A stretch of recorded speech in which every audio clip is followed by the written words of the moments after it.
What's up, everybody? This is John Raymond, and I'm coming to you from the workshop. And today I want to talk about something that I feel is one of the most important aspects of our musicianship when we're improvising, but possibly one of the least talked about things that I have seen out there, and that is phrasing. To me, phrasing is everything, right? If you play great quality melodies that have a cohesiveness with each other and live in a certain space, each on their own, and contribute to the context of a larger story that you're telling musically, that's what makes your improvising effective. That's what gives it the ability to connect with the band, and it gives it the ability to connect with the audience and the people who are listening to you, right? And so what I want to do is outline 3 simple ways that you can be working on phrasing on your own so that this is something that you can build into your playing yourself. So before we dive in, what I want to propose here is that we think about phrasing like something that we're all very familiar with, and that is sentence structure, grammar, right? This is stuff we've all learned in grade school coming up, and the reality is when we think about sentence structure, right, all we need in a sentence is what? A noun and a verb, right? John played, right? Or John ran, whatever it might be. That's a sentence.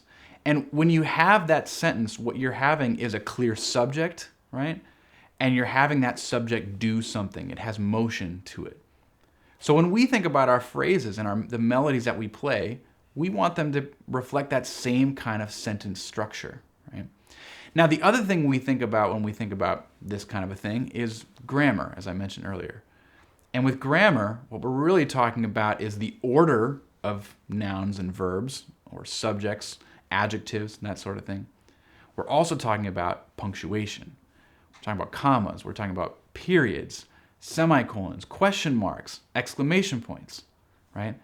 All of these kinds of things make a sentence have a totally different connotation than if you don't have them in the sentence. So I want us to be thinking about this kind of stuff because as we form our musical phrases, we're really just trying to make them be as similar to our natural language that we all speak as possible.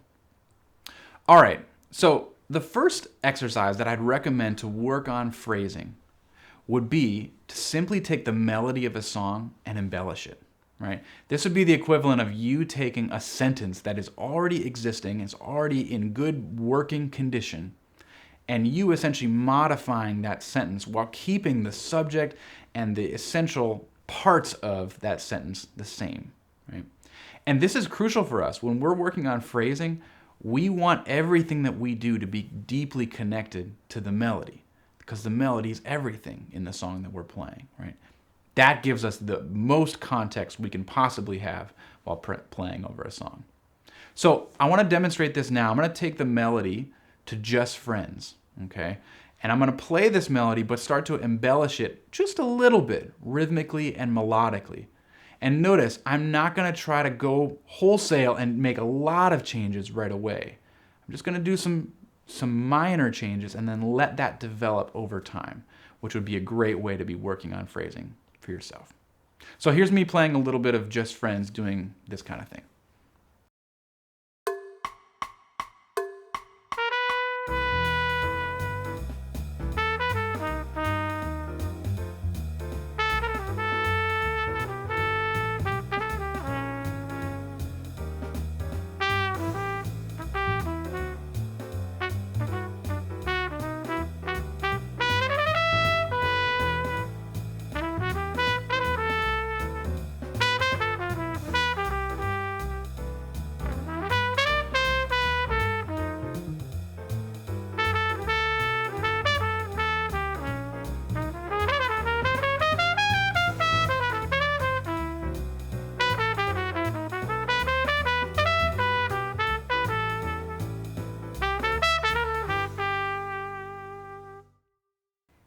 All right, the next thing that I'd recommend is for you to practice singing and playing.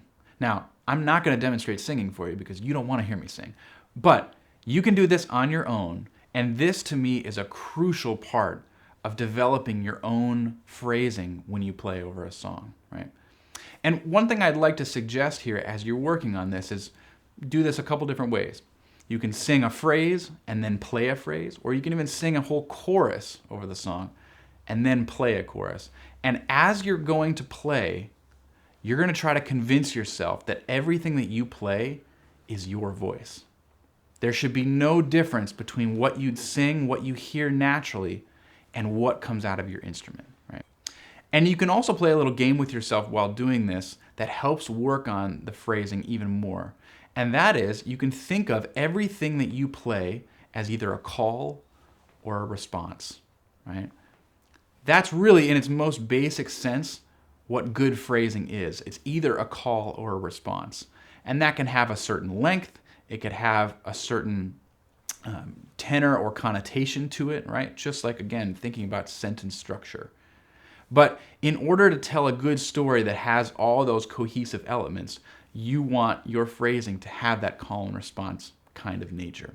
So here's again me playing a little bit over Just Friends. I'm not going to sing for you, but I'm going to play in this way where I'm trying to mimic what I would sing and play with a lot of call and response elements in my playing.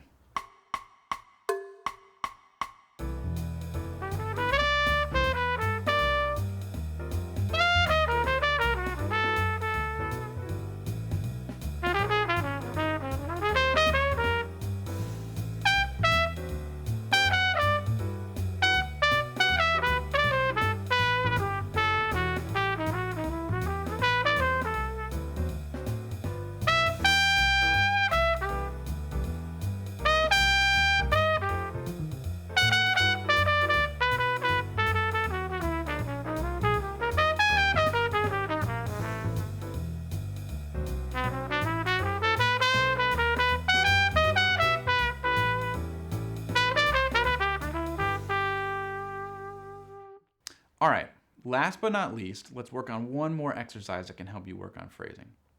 And that is, we want to start to think about what happens at the ends of our phrases. If I had one thing that I noticed most in musicians who play and just kind of wander through the chord changes when they're playing over a song, it's that they're not ending their phrases clearly, right? And again, think about sentences. Think about a story, right? What happens at the end of every sentence? There's a period, right? Or an exclamation point, or a question mark. There's a clear punctuation of the end of that idea. And if your idea hasn't been communicated, you can't put that punctuation there, right? Now, again, what happens after that punctuation? A space, right? You leave a space. And this is maybe the most crucial part to developing good phrasing habits for your own improvising. You have to be able to put that punctuation on the end of an idea to signify that it's done, and then you have to leave a space after it for that idea to exist on its own so that you can move on to the next idea, right? And what you'll also notice when you listen to records or even when you play along with other musicians, especially if you're playing with a great rhythm section, they're going to punctuate your ideas for you. You won't even have to do that. As long as you play a great idea in and of itself, they're going to give you that punctuation while you leave the space for them to do that. And that's going to make some really great things happen in the music. So I'm going to try to do this with a simple exercise where I'm going to work on playing 4 and 8 bar phrases, right? And essentially I'm going to try to play 3-ish bars and leave a bar off. Right? So play my melody in 3 bars or in 7 bars in an 8-bar phrase. End it clearly, punctuate it, leave a little space, and then come in on the next part of the form. Right? So here's me trying to do that over Just Friends.